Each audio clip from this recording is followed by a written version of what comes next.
Welcome to another edition of Grace Under Pressure, where my guest today is Dr. Omekongo Dibinga. I will tell you all about him in just 1 minute.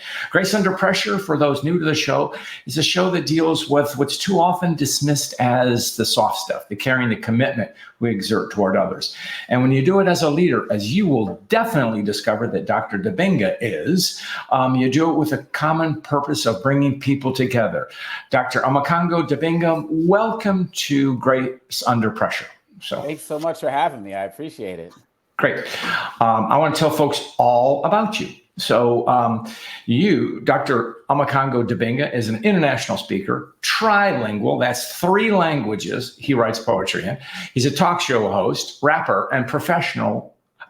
He's a professional, yes, and a professor of intercultural communication at American University, where he's also a faculty affiliate, and he has studied at Harvard, MIT, Princeton, my alma mater, Georgetown, for which he got his undergraduate, and he has worked for years with Dr. Michael Eric Dyson. So you have a brand new book called Lies About Black People.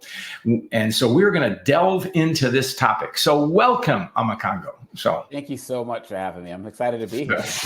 Great. You know, I'm going to ask you to take the earbuds out and go without that. So great. Okay. Unmute.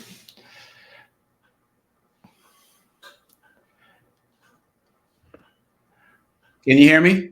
Yes, perfect. Okay. Thank you for that. So, folks, I apologize. Hey, it's live streamcast. It happens. Okay, right. Great.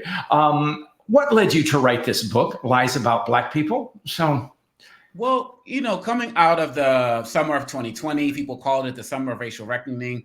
And there were so many people, multicultural, multi-generational people who are involved in the Black Lives Matter movement after the murder of George Floyd. And I originally wrote this for white people in suburban neighborhoods who were involved in Black Lives Matter, but wanted to go a step deeper. You know, they went to the rallies, they did the chants, but they wanted more information. That was where I started, John. But when I started asking people about lies about Black people, I started getting more stories from Black people about lies they were told about themselves. And so this book became for anybody who was told lies about Black people and may have even have acted off of those lies. And that's pretty much everybody. That's good. Well, you nail it. And you do something in this book that I salute you to, because it's something I strive to do, and that's poetry. So I'd like you to read from the introduction, which is a poetry, and it's called The Love That Hate Produced. So take it away, Omekongo. Absolutely. This is how it starts. This is a story about love, but it's not about that Valentine's Day love or that motherly love. It ain't even about that Philly brotherly love. No, this is a story about the love that hate produced. It's a story about Africa and all of her children still loving themselves after centuries of systemic injustice. It's a story about tragic transatlantic treason and Berlin boundaries being drawn across ethnic lines with no rhyme or reason. It's a story about enslaved Africans beating the odds and nations conquering other nations and changing their monotheistic gods by creating missionary positions to screw Africans in missionary positions in order to religiously rape them of their own religion. It's a story about Europeans using civil lies to try to civilize the creators of civilization. Well, that's a grabber. So you got it. I hope so. So you have a chapter called, and I think it gets to the heart and the message of your book, Why Must We Fight Lies About Black People? Well, you know, the great civil rights activist Julian Bond said that if you take the term America and just flip the letters around, it literally spells out I am race. This country was, and that just always stuck with me when I heard that. And it speaks to how this country was built off of race. You can't have white without Black. Slavery was created. The categories of race that we know them as today were created in the mid 1400s in order to justify enslavement and to justify Black oppression. And that idea that Black people are inferior has been at the heart of so many issues that Black people still face today. It's led to them being enslaved. It's led to mass incarceration, Jim Crow, convict leasing, and so many other issues. It led to the poor school conditions that we have. And so, but the problem, John, is that people think that there's an inherent problem with Black people, that they deserve to be enslaved. There were benefits from slavery. They deserve to live in these conditions because it took them out of Africa. And those types of mindsets have led to policies that are still detrimental to us today. You're right. And I tell my, I'm a grandfather of 2 biracial grandchildren. And I tell my Black friends, I said, well, I know everything about what it's like about to be Black, but of course I know nothing. I can tell you intellectually, but something I read very recently, it was about a World War I veteran, Black, who had fought in, I don't know if he was part of the Harlem Hellfighters or whatever, but he came back and he was from the South. And I think he was honored, had medaled and things like that, and was recognized. He felt when he came back, obviously he had to go back into Jim Crow South, where he was, a 4th class, inhuman, basically. Mm-hmm. He himself suffered tremendous loss of self-esteem. And that is something that I think that we white people don't understand, the self-esteem issue of Black folks. Can you delve into that, Omekongo? So. Well, yeah, you see in situations like that, and when we look at situations like Black Wall Street in 1921, and when our communities were razed to the ground, there were Black soldiers who came from World War I who came out in full uniform during that time, and they were also slaughtered. So the idea, as NBA coach Doc Rivers says, that we continue to love this country, but it doesn't love us back, it has constantly affected the self-esteem of Black people in this country. The idea that we continue to give and give and give, oftentimes for free, going back to slavery and free labor, but the country hasn't given back to us in the ways it has given to other people. The way we've built this, the universities, the way we built the White House twice, the way that we've built so much, but people still don't want us to feel like we belong in this country. That has led to an erosion of self-esteem for many Black people. And then the lies that we get in our schools and in our television and media and other places, it just further fuels that. So, well, you have a chapter here, and I think it gets to the heart of what we're talking about. You don't know what you don't know. So I think that was written for me. So it's sad because, when I'm on social media, like, I'm not into name calling, I'm not into disparaging people, but I do commit to only having intellectually based debates. We can disagree, that's fine. But as long as the conversation is honest and not tearing people down, I'm here for it. But so many people come out with their arrogance as well as their ignorance about what they know about Black people, and they seek to tell us about ourselves. Yeah. And in this multimedia world, the social media world, people basically go online not looking for information, but for affirmation. They go looking for people who think like them, and then they manifest that. So if something doesn't have to be so, it just has to be said. And people will just run with it if it comes from their favorite person. And that is where a lot of the problems lie, in having these conversations that people think they know our story, which leads to a Governor Ron DeSantis being able to have a curriculum where he can say enslaved people benefited in some way, shape, or form. And they can say, yeah, that makes sense, and run with it. And that ignorance is part of our challenge today. And that's it. And I'm glad you said that. I have Black colleagues and those that I've spoke to, and mostly they work in a white culture or white corporate culture. And they talk about the decompression factor, being in that environment and assuming a persona. They're very excellent contributors and all of that, but just dealing with a different, in a way, it's a cultural difference. So can you address that? Have you studied that issue, Omekongo? Well, often, absolutely. And in many of our workspaces across the country, we come into these situations where we have to wear masks, where we can't feel like we can come in and be who we are. If our voice gets a little bit too loud, we're looked at as the angry Black man or angry Black woman. If we speak up on anything relating to race in some way, shape, or form, we're playing the quote unquote race card, even though there's not a conversation about who has the actual deck. You're just talking about one card versus who has the whole deck of cards. So those types of issues make many of us we just watching the clock, checking in, because we understand that our opinions are not fully going to be valued, which is demonstrated by a recent article. I don't know if it was in the Wall Street Journal or Forbes that came out earlier, like a month ago or so, I'm not sure, that talked about how many of these DEI heads of diversity, equity, and inclusion, they're being fired, teams are being disbanded, people, they're hiring people with fewer skills. And it's become very problematic because many of us knew that after the quote unquote summer of reckoning of 2020, that many of these commitments to diversity were not going to go through long term. Yeah. And then, of course, we're coming off of the Supreme Court and affirmative action. And so and we knew, as we're seeing now, that many of these school decisions were going to start to manifest themselves in the workplace. So many people within our companies are also like, I'm just going to chill and just kind of ride this out because they don't want to rock the boat. They ultimately get kicked off the boat. Right. There's something that, and you teach young people, you're in a university environment. And I've thought this, that when we talk about, how Black history is taught in schools, and the persona now is sort of, the perspective is let's not make white people feel bad. So, I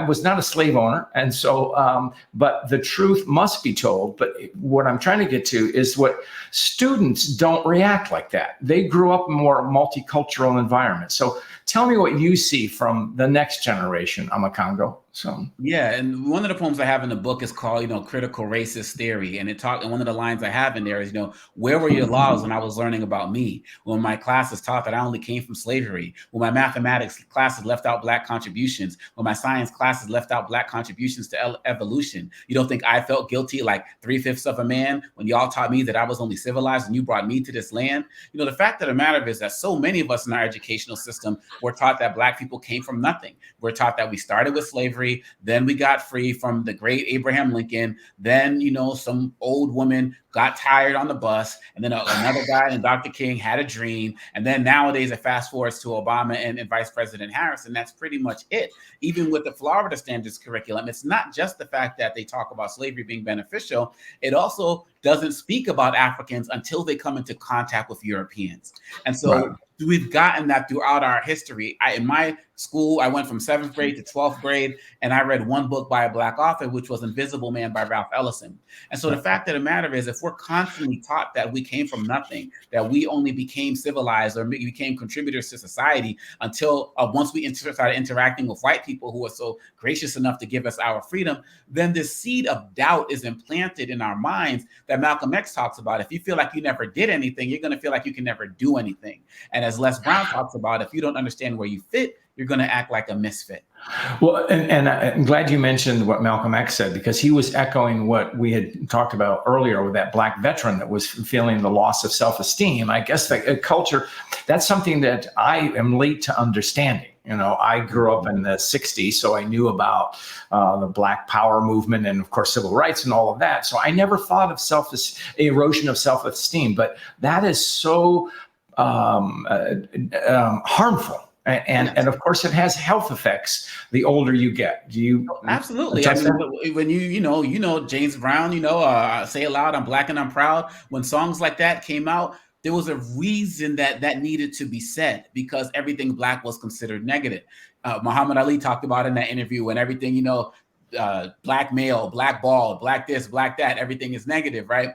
And then you have, Jesse Jackson, who talked about the need to go from, colored and Negro American to African American, because he wanted Black people to connect with something. There's no Black land in this world. There's Ghana, there's Senegal, there's Namibia. He wanted us to connect with something deeper because he knew that was important for our self-esteem. So if you can have Irish Americans and Italian Americans and Polish Americans, why can't you have African Americans? And even with that, the cultural conditioning that Joe Madison speaks of, that many of us have dealt with, led us to say, I'm not African American, I'm Black. I don't want to identify with anything African. Right. Smokey Robinson, it's never been to the African continent, despite his international global success. There's, that is part of the indoctrination that makes us feel like our roots are problematic within itself. Well, you have something in here that has actually surprised me, and you have a chapter called "Anti-Blackness is Global." So, tell me about that. What? Well, one of the stories that was very interesting was that everybody, including myself, expressed a great deal of support and continues to express support for the people of Ukraine and what they're dealing with. One of the stories that didn't make a lot of news, however, was that when they were evacuating people from the Ukraine, a lot of the Black people who were there, who are immigrants and the like, were not allowed to be able to board the trains because they wanted to pull the white people out first, right? And so it was a small anecdote, to show that across the globe, there are still many negative perceptions about Black people and who we are and where we come from. And then, man, if you see in France, where they're dealing with primary, issues with people of African descent there, some born there, but many who may come in there as immigrants. In Italy as well, the way migrants are treated. You see people like Orban and in other countries speaking negatively about Black people and enacting policies to harm Black people. There was a situation in Brazil where police put a Black man in the car, arrested him, and gassed him to death in the truck. And so across the globe, how could it not be? This entire planet was based on systems of hierarchy, whether we're talking about the untouchables and caste systems in India, wherever we're talking about. And so when you have there's no country in the world where darker skinned people are doing better than lighter skinned people. Yeah. Nowhere. Yeah. It's just a fact. Not even in African countries where they make up the majority. It's just not the case. And there's a system behind that. It's not something's wrong with the people. It's the systems put in place to keep them down. When you said that, it reminded me of the story of Jackie Robinson. And he was, of his time, called a race man, meaning he was proud of his race. And Jackie was very dark skinned, as you well know, but purposely wore white shirts to accent his color. And that was a sense of pride. So, yeah. And, people condemn people like Colin Kaepernick and folks like that nowadays, but they don't even realize that Jackie Robinson couldn't stand for the national anthem either because of all of the racism and discrimination he endured in this country. Dr. King called him a freedom rider before they were freedom riders. His story is incredible, and what he achieved is just, I think that's what led to his earlier death, the stress that he suffered for 10 years, Absolutely. And, it was his first 2 years when he pledged not to, quote, strike back. And then finally, Branch Rickey said, do what you have to do. And so that was great. He stood up for himself. Yeah, absolutely. Yeah. And that's great. So you have a chapter called "Be a Leader," and the LEAD is all in caps. So I've used that acronym too. So what did you use with it? So we talk about a lot here. Here in this conversation, as well as in the book, about a lot of the problems that have come from lies about Black people. And the last 5 chapters of the book is all about solutions. What can you do in your home, in your community, in your space, at your job, in your church, mosque, synagogue, whatever, to help fight these lies and be an upstander, not a bystander? So one of the chapters deals with being a leader. And so LEAD stands for listen, educate, advocate, and decide. For listen, you have 2 ears and 1 mouth. You got to use them in proportion. Commit to doing more listening than you do talking. So you can really hear the stories and experiences that we're talking about. After that, you got to educate yourself. You're no good to the movement if you are misinformed. You become part of the same system that we're actually fighting if you have the best intentions in your heart, but you don't have the right information. It's sort of like with this critical race theory thing. Critical race theory is not taught in K-12 schools. It's a law school course, but people who are for the teaching of history of all of it, they're actually using critical race theory in their argument. So when you're using your opponent's language, you're losing. So that's what educate is about. That's why I wrote the book. Advocate is you got to get out there and fight. Continue to fight. Go to your school board meetings. Speak up in your churches. Speak up in your community. Speak up in your jobs. And just decide that for the rest of your life, you are going to be an upstander and not a bystander. You are going to, if you're going to go down, you're going to go down fighting. You're not going to just let everything go and let some of these other people who don't have an interest in creating communities where everybody can be celebrated and not tolerated. You're not going to let them win. And that's what lead means to me.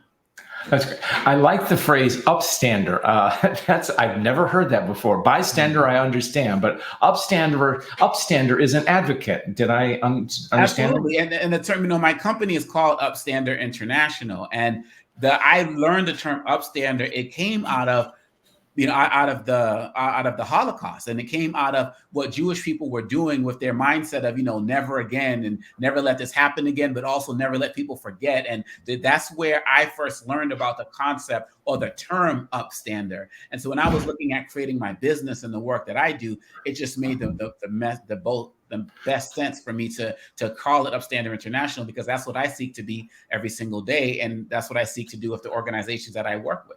Great.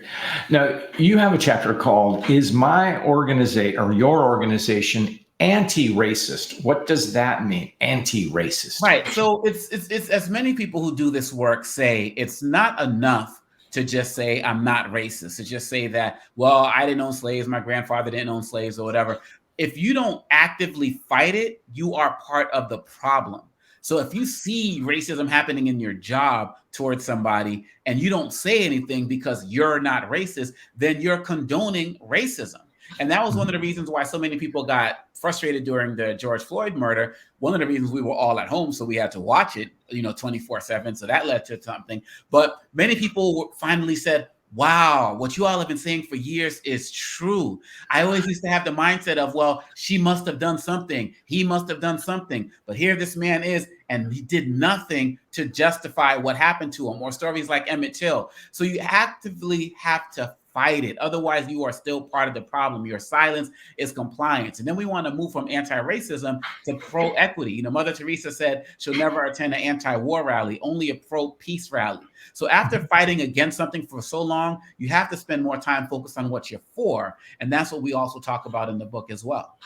Anecdotally, I vividly remember the coverage of the George Floyd murder, and there was something that struck me is so many of the commentators, the attorneys, the advocates, whatever, were people of color, and so they weren't just on there because they were Black, but they had achieved positions of influence, and they were speaking from a point of view, but they were Black, and it was just news people too who were not being there just because they're Black, but had attained positions. And the same thing for prosecuting attorneys or whoever it was, legal officials. I see that as some form of progress. Am I delusional in that, Omekongo? Well, it's progress, but it's like 1A, and it's progress, but not fully, because what we're seeing is that in many situations, even before George Floyd, many Black commentators are brought on these shows to talk about Black issues. Sure. And that was one of the things we brought up during the 2020 and 2021. And, you're starting to see more Black people who are brought in to talk, a Black economics expert, a Black expert on Russia, and Ukraine war. Like, you're starting to see more of that. And so, yes, we definitely are appreciative of the progress so many of us have made, but we also want it to not just be about tokenism. And we don't want it to just be performative. Black people can talk about religion, they can talk about the economy, they can talk about war in Ukraine and what's going on in other things. They don't have to just talk about Black issues. And that's part of the change I've enjoyed seeing as well. True, and the same token, the perception is that all Black people, at least recently, are quote progressive. Well, there are Black conservatives, and so that balances out the whole perspective of what it means to be human. Yeah. And that's part of the problem, is that many people look at us as, one-sided, and that, say that, oh, well, you only believe this because that leads to people saying you only believe this because you're Black, or because we're Black looking at us a particular way. There were Black people who voted for Biden. There were Black people who voted for Trump. There were Black people who voted for DeSantis. There were Black people who voted against him. We are as diverse. We have as much diversity of thought as every other group. And of course, historically, the votes have leaned Democratic, but that is not all of who we are.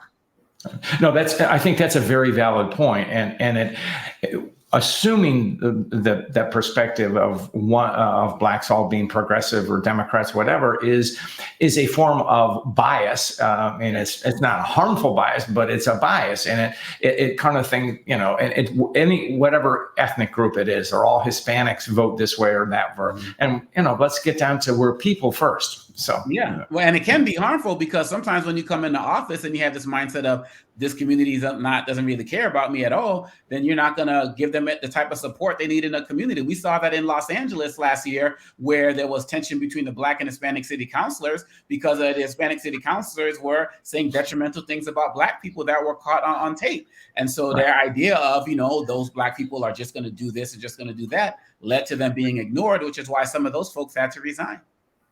Now, that's a powerful thing. Now, you have a chapter in here called Elevating Black Students, Becoming a More Culturally Competent Teacher. What lessons do we have for that?